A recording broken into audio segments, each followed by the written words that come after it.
Bonjour à tous. Donc actuellement, je suis l'apprenti de Monsieur Haïdar en prothèse-orthèse, donc je m'excuse de sa part de sa non-présence lors de ce colloque, mais tout va bien se passer. Voilà, donc je vais vous présenter le grand appareillage dans le cadre du syndrome d'Ehlers dans l'os. Je tiens à rappeler, comme vient de le faire Elodie, que le grand appareillage, c'est une solution dans le cas du traitement de ce syndrome, mais ça ne fait pas tout. Il faut que ça se fasse de manière coercive, et vous allez voir que c'est très intéressant. Alors, le but du grand appareillage dans le cas du syndrome d'Ehlers dans l'os, c'est surtout de réussir à restituer une marche fonctionnelle devant des difficultés importantes qu'ont ces patients vis-à-vis de leur locomotion et de la marche. Donc, notamment, on a beaucoup de troubles liés à la stabilisation de la hanche, des problèmes de luxation ou de subluxation, mais pas que. Au niveau de la chaîne posturale et des chaînes articulaires, on va pouvoir contrôler à la fois les articulations de cheville, de genoux et de hanche.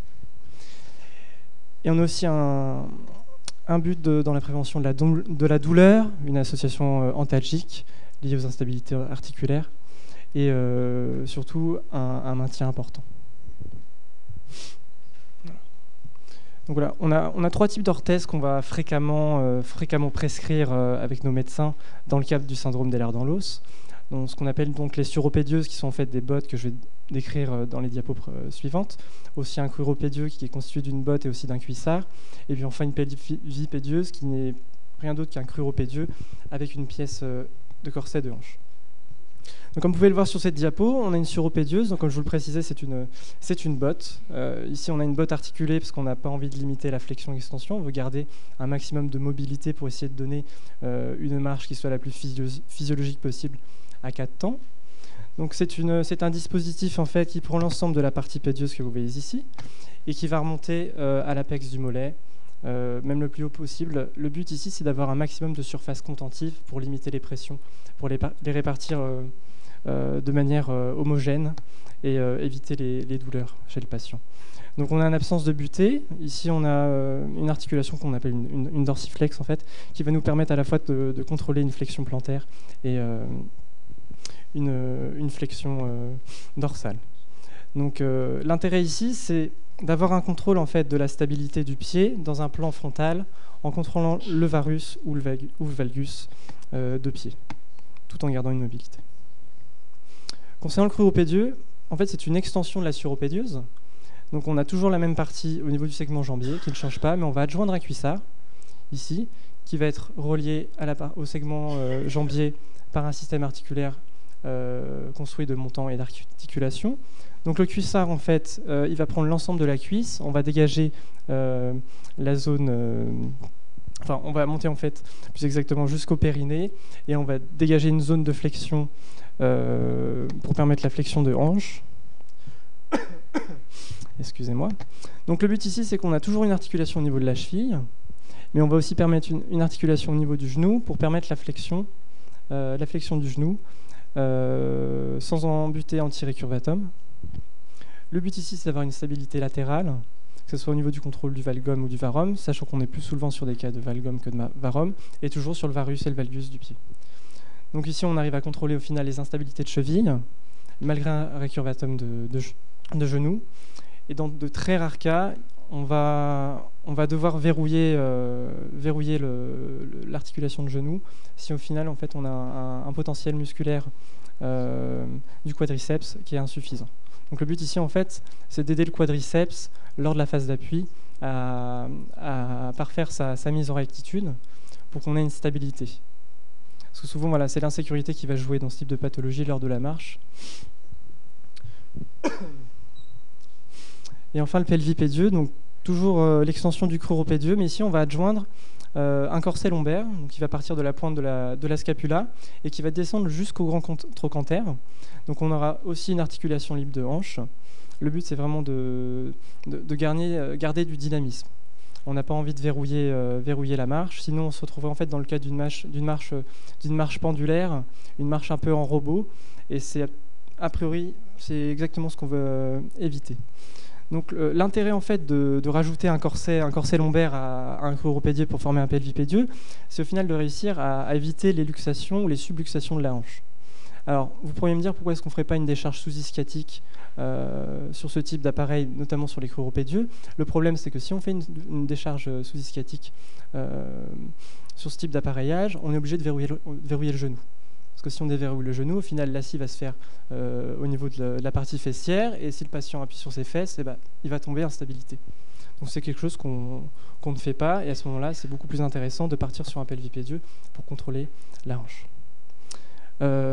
Petite remarque intéressante, je n'ai pas parlé des moulages, mais dans le cas d'un moulage de cruropédieux ou de pelvipédieux, on mettra toujours une légère abduction de hanche pour permettre à la tête fémorale de bien se caler dans la cavité cotyloïdienne. On a réalisé une enquête chez nos patients. Donc on a pris une cohorte d'une vingtaine de patients. On a fait quelque chose de très, très succinct, très général pour survoler le grand appareillage et l'utilisation qu'ils ont.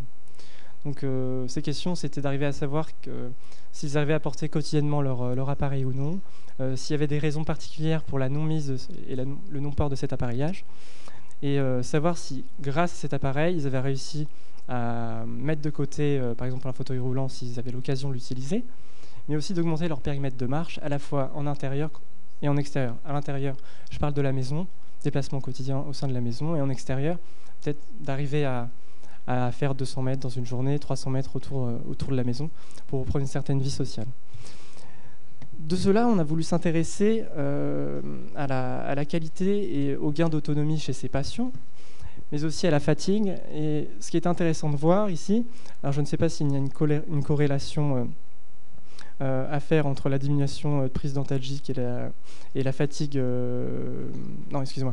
C'est une corrélation à faire entre la fatigue et le port de l'appareil. Ce qui revient souvent, c'est que le port de cet appareil est lourd, malgré l'utilisation de matières plastiques et de ferrures en duralumin qui viennent alléger considérablement le port de l'appareil par rapport à l'utilisation d'articulations en acier. Ce qui est aussi intéressant à voir, c'est qu'on a une grande diminution. Plus de 3/4 des gens ont moins de luxation qu'avant. C'est-à-dire que sur ce point de vue-là, sur le point de vue fonctionnel, on a énormément gagné. Alors, ici, un appareil un peu plus particulier qu'on appelle un corset siège. Donc, comme vous pouvez le voir, on a une posture assise qui est maintenue. Donc, c'est une coque en fait, qui est réalisée sur mesure par prise CFAO, donc c'est une conception et fabrication assistée par ordinateur, qu'on appelle aussi la CAD-CAM pour nos amis anglais. Donc cet appareil en fait va aller de la pointe de l'épide scapulaire et descendre jusqu'au creux peuplité, va comporter un certain nombre d'adjonctions, notamment des tétières, tablettes amovibles, des repose-pieds, des coutins anti-escar et j'en passe. L'intérêt de ce dispositif, en fait, c'est d'arriver à contrôler les mauvais positionnements lors de la station assise, que se fasse avec ou sans douleur, en répartition de la manière la plus homogène les contraintes, donc les forces dont je parlais tout à l'heure, notamment au niveau de la suropédieuse, et en répartissant donc le poids sur l'ensemble du siège. Et grâce à ça, on va éviter les mauvaises postures, qui sont très importantes chez les enfants, où on remarque énormément d'attitudes antalgiques. Et ceci, ça se fait d'une manière très simple. On va réussir à stabiliser le bassin. En stabilisant le bassin, on a un contrôle total sur la chaîne posturale supérieure, donc je parle du tronc. On va libérer les mouvements des bras et on va avoir une position de la tête qui va être optimale. Comme on sait que le tour opérateur, c'est notre tête, donc comme l'a dit précédemment le professeur Josso, avec les systèmes de l'ouïe, vestibulaire, sensitif et j'en passe, si on arrive à bien contrôler une assise et à redonner un maximum de potentialité aux signaux envoyés par notre cerveau, on peut aussi maximiser la sociabilisation chez nos patients. Petite aparté, les orthèses de nuit en fait ne sont rien d'autre que des gouttières de posture type cruropédieux, mais cette fois-ci elles ne seront pas articulées. On les utilise dans un but antalgique. Elles sont portées donc de nuit, mais elles ont aussi un énorme but proprioceptif. Je m'explique. On va prévenir les désactions des articulations, puisqu'on va être totalement en rectitude au niveau du membre. Et grâce à ça, on va permettre une bonne perception des sens pour notre membre. C'est ni plus ni moins que comme si, au lieu de rouler sur une autoroute avec plein de trous et une mauvaise voiture, on va rouler sur une super autoroute allemande avec une Porsche, et c'est ce qu'on cherche au niveau de ses sens. Et enfin, on a un appareil assez intéressant qu'on a développé chez Biomed Ortho. Donc on n'a rien inventé, on passe sur un collier cervical classique auquel on a adjoint des articulations en silicone. Alors ici c'est des filets extenseurs, mais on a aussi des articulations qu'on appelle gilettes ou tamarac, qui vont en fait permettre un confort du port de tête. Et on ne va pas prendre entièrement l'occiput comme sur une tétière classique.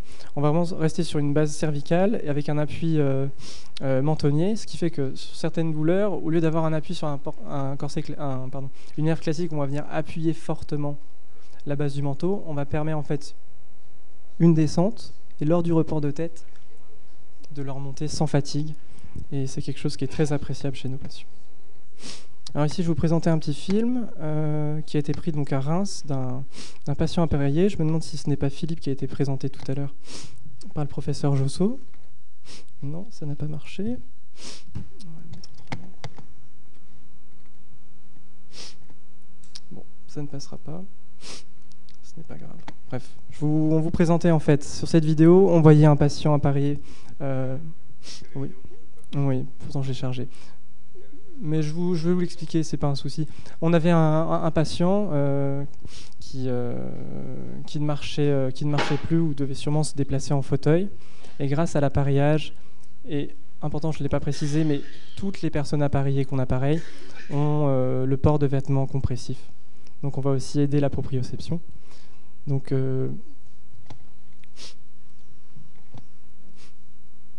parce qu'en fait, il se trouve pas là.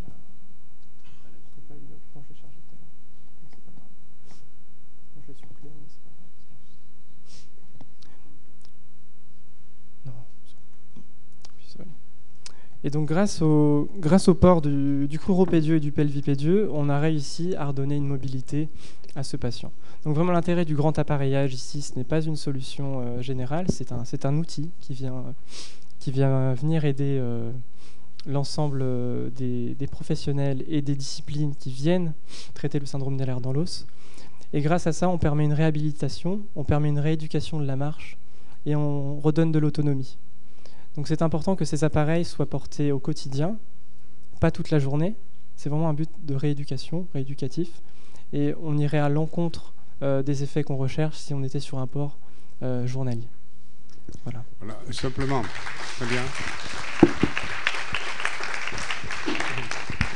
Pour terminer, il faut quand même dire le nombre d'appareils que vous avez réalisés. Un appareil de marche, la grande indication, le blocage de hanche ici, parce que là, ils ne peuvent plus marcher avec une luxation de la hanche, et il n'y a pas d'autre solution, surtout pas chirurgicale. À peu près entre 120 et 150 patients actuellement.